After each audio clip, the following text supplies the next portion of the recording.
Well, thank you so much for taking some time with us. We're going to get right into questions here for Austin, and let's kick things off with Jenna Fryer. Go ahead, Jenna. Thanks. Hey, Austin. I got two questions for you, and they're not related, so I'm going to ask them separately. The race last week, the ending, I'm sure there was a lot of anger. You had anger and you're like processing it. And then you had this weird moment with the crowd where they were booing you, and then you kind of flipped it and they were cheering you. What was going through your head in that moment, and what was that like? It was certainly different than probably anything I've ever really experienced. Like I said, definitely still processing not what happened. I was obviously quite aware of what happened, but more or less how I wanted to handle it and how I wanted to be perceived. And those are things that you do think about. And I wasn't sure. It came to me that the only reason I was being booed is because I wasn't saying anything. And I don't know if there's people wanting me to get fired up about it and get upset about it and get all pissed off on camera. I'm not sure that's really me. So nonetheless, that was interesting. I did also learn throughout the weekend, if you say it's Bristol baby, it's pretty much like go-to line to get the fans pumped up, whether if you're a reporter or a driver. Like it's like the applause thing that must be on the jumbotron, because they just go crazy anytime you say it. So I guess that'll be my go-to next time when I lose them. You just talk about how it's Bristol baby. That'll keep them on your side. That's right. Second question is, you've got a championship, you know what you're doing next year. So, some might say, oh, big deal if he doesn't win the championship this year. But is it really the opposite? Like, you want to go out and close it out and not leave anything out there?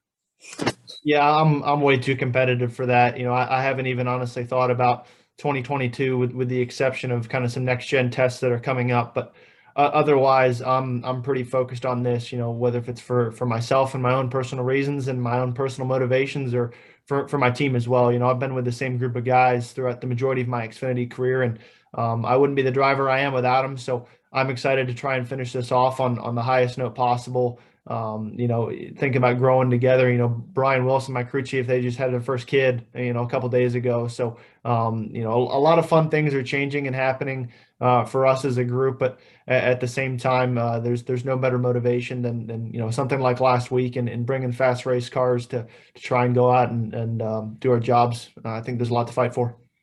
Great. Thanks, Austin. Have fun. Thank you. All right, we'll take our next one from Bob Pockers. Go ahead, Bob. Yeah, Austin, you've been through the playoffs before. You've won a championship. Allmendinger's never been, well, he's been in Cup playoffs once, but hasn't really been to like deep into the playoffs. Does that give you an advantage over him?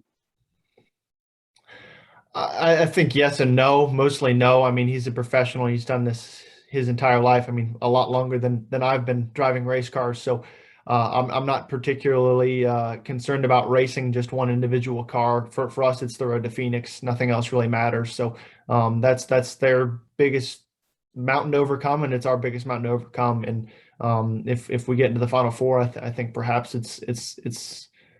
that's more of an appropriate time for that question, because I have been in that Final Four. I feel like I know what mentality I need to take to do that. But the hardest part about this playoffs is getting there. Thank you. All right, we'll take our next one from Chase Wilhelm. Go ahead, Chase. Hey, Austin, thanks for joining us. I actually have two here. One, AJ said earlier today to us that you and the 22 team make Kaulig racing, and his team in particular, better because you guys up the game so much. I'm curious about your perspective on that on the other side. Do you feel like the 16 team makes the 22 team better? Absolutely. I mean, I think you could throw the 54 into that mix as well. Any competitor, especially when you're racing, at the highest level, trying to win races, trying to win championships, any competitor, you want those guys to push you. And I certainly feel like those two groups in particular this year have certainly pushed us. And, you look at that race team as a whole over the last probably 4 or 5 years, there's been a lot of progress, a lot of growth within that team. And I think that's exciting for the series. And there's obviously something to be said for that. And they're competitive, and they're, racing us for wins week in and week out. So you definitely can't shy away from it. And my second one was after the finish at Bristol, does that change the dynamic of how you and AJ race together, or why not? Yes and no. I think it certainly confirmed some things for me as far as, the lengths in which he would go to in certain racing situations. For me, I don't think it changes how I race. I intend to race for a championship in a certain way. And I'm not going to marry myself to this comment, but I don't intend to change that right now. So I certainly hope to continue that and hope to put ourselves in a position to do so. Thank you, Austin. Appreciate it. All right, we'll take our next question from Chris Estrada. Go ahead, Chris. I've got two here. Austin, thank you for joining us. In regards to how the race for the regular season title ended for you, not just at Bristol, but over those last 5 races, has it lingered a little for you, or has it been a case of thinking about it for a certain period of time, then being able to put it aside and focus on the playoffs? Yeah, I mean, the regular season's over. You can't change it. Can't do anything about it. I mean, like I said, the last 4 or 5 weeks have been terrible. Everything about it. I mean, I can write a book. It'd be a pretty short story on how to lose 100 points in 2 weeks. It's it's racing. That's what makes this challenging, I guess. So certainly wasn't my favorite point in time, but at the same time, I think we proved ourselves and everybody else that when the heat was on, we put ourselves in position to win that race and win that championship. And unfortunately, it played out the way it did for us. But nonetheless, I think there's more to be said about how we approach those races and how we put ourselves in position. And it was a good warm up for the playoffs. Improving that you're capable of winning a title last year, how much does that help you compartmentalize what happened over these last few races? Just knowing that you're capable of being able to win that championship. I'd be lying if I sat here and told you that it didn't affect anything, but I think we have confidence in ourselves as a race team. I have confidence in my direction that I want to take the cars and do races and adjust things as races go on and seasons go on. But as well as our race team, I think we thrive off of one another, and I think that certainly can play a role. Thank you, Austin. All right, we'll take our next question from Nathan Solomon. Go ahead, Nathan. Yeah, Austin, thanks for your time today. Well, when we were talking to Harrison earlier, he kind of mentioned about how he went to high school with you, and I think he said his sister knew you pretty well. So I'm just curious if you could provide any more insight about your relationship with him and his family. Yeah, Harrison and I've known each other for a while. I think I was a senior while he was a freshman at Cannon School. He was either a freshman or sophomore, I can't remember, and then his sister and my older brother actually were pretty close throughout middle school and high school. So definitely know them through that side as well. But otherwise, just racing families. We've been around the sport for a while. We've obviously raced each other for a while. I think Harrison and I get along pretty well. He's kind of one of those guys that he gets along with just about everybody, which is nice. I think he'll be a great addition to the dynamic within our 3 cars, and especially with the Wood brothers. So excited to see what he has to bring to the table, and looking forward to working together in the future. Great, thank you. All right, we'll take our next one from Daniel McFadden. Go ahead, Daniel. Hey, Austin. Going back to your previous answer about how AJ has helped you helps you improve as a driver. Can you point to anything specific that you've gleaned from racing with him over the last 2 years, or any specific area where you've improved simply because you've been racing with AJ? Well, I think anytime you race against a driver with AJ's caliber, it just raises your standards. Whether if that's how you approach a race weekend or the lengths you'll go in a race to strive for perfection and being fast. I think it's great to be surrounded by people like that. I think that's why it's great to have Cup drivers come race against us.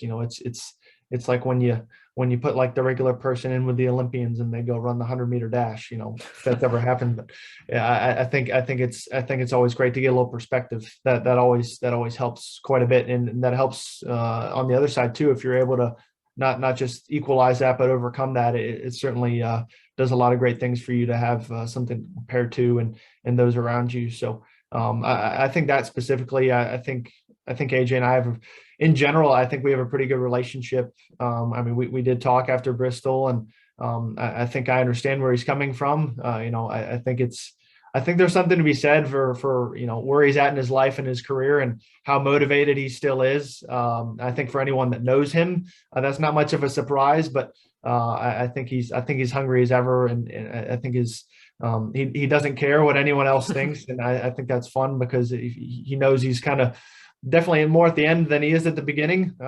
So it's fun to see him that way and that competitive, and I think that's why fans enjoy seeing him in the Xfinity Series. But at the same time, Bristol sucked for me, so certainly not my favorite experience, but nonetheless, it's good for the sport. Thank you. All right, we'll take our next one from Marty Sakala. Go ahead, Marty.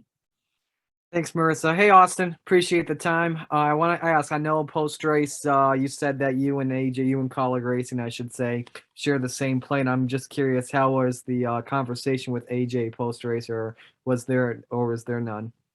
Well, so Bristol, most of the race teams end up driving up because it's fairly close. So we didn't actually fly together. I think that'll be for Vegas this week. So I think all emotions have probably settled by then.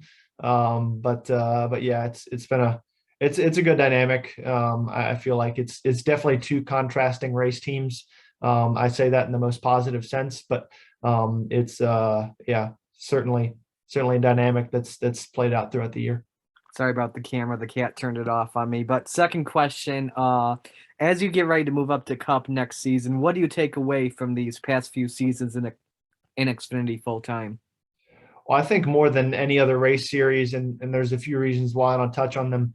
I've grown more in the Xfinity Series as a driver than I have anywhere else. And I think for a couple of reasons. One, I feel like I got to the Xfinity Series probably a little earlier than I should have, and that as a race car driver is the definition of being a race car driver. You don't really get to pick and choose your opportunities and when you move up, and I certainly felt like I learned quite a lot in 2018, my first year, bouncing back and forth between different race teams, different race cars, different personnel. That's always a challenge, but when you're trying to figure out a car at a higher level, at a competitive level, is certainly challenging. But if you look back through my career, I've driven quite a lot of different race cars and different things, and haven't really stayed in the same thing for a whole lot of time, even from racing Bandoleros and Legends cars.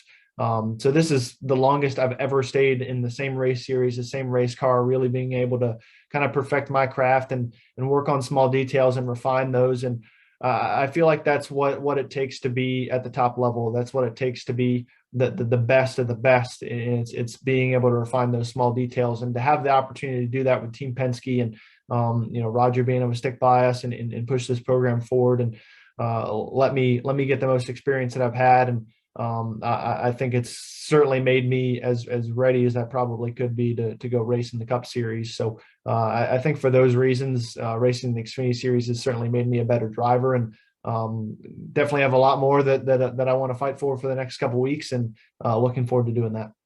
Appreciate the time as always, man. Good luck. Thank you. All right, we'll take our next one from Mitchell Brewer. Go ahead, Mitchell.